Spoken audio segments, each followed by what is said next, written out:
Today's Moravian reading is from John chapter 9 verse 13 to 34. It's the second part of the story of Jesus healing the man born blind. And in this part of the story, the Pharisees are interviewing the man because one of their roles in society was to enforce the Sabbath day of rest. And Jesus had performed this miracle on the Sabbath, so they were not happy. And for me, this story's bigger theme is all around our witness, how we tell our story of what Jesus has done for us and what might happen sometimes when we tell our story. Sometimes when we tell our story and speak about Jesus, people are like, wow, that's amazing. God did that for you. Could he do it for me? Sometimes that happens.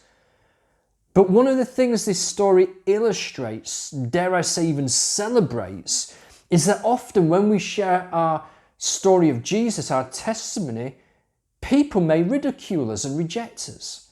And this story shows us that if that happens, when that happens, that is okay. We're not failures. So let's dig deeper into the text and a few points. Firstly, when it comes to sharing our faith with others, stick to what you know. Be honest about what you don't know. Can you see how many times that happens in the story?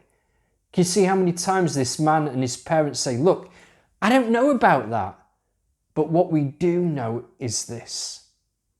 It's so important in these days that we live in, where there are so many big questions in society around suffering and sexuality and the church's historic role in oppression, questions around the future. Well, I don't know about you, but when I'm sharing Jesus with people, they often say, what about this or what about that? They raise their objections.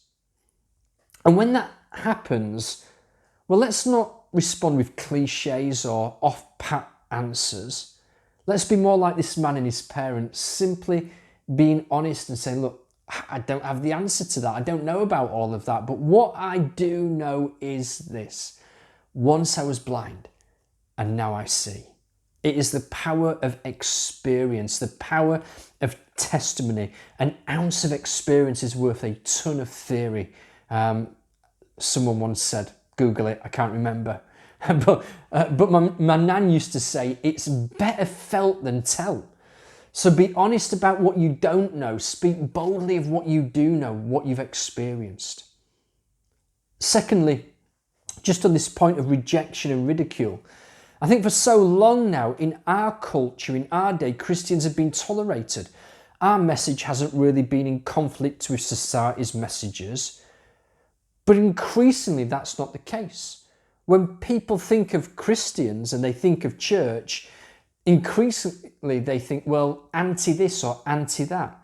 Society has drawn a new circle of orthodoxy, of acceptability, and increasingly, we are on the outside of that circle. We are the new heretics in society.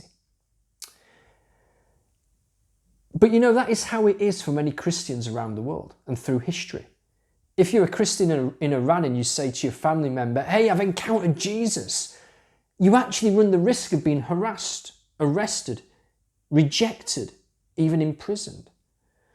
And when it says, verse 22, that the Pharisees had already decided to put them out of the synagogue, anyone who acknowledged Jesus to be put out.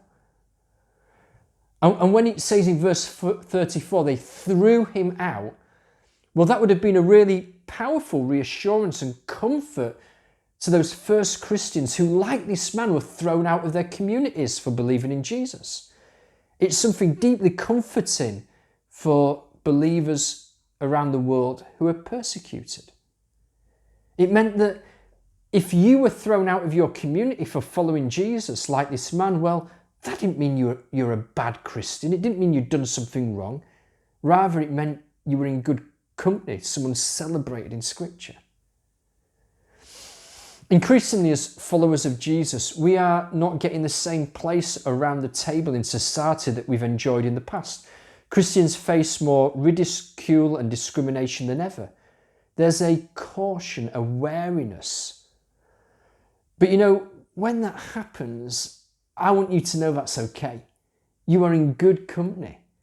And actually, history shows us that when the world is like that, that is when we have the most impact as followers of Jesus.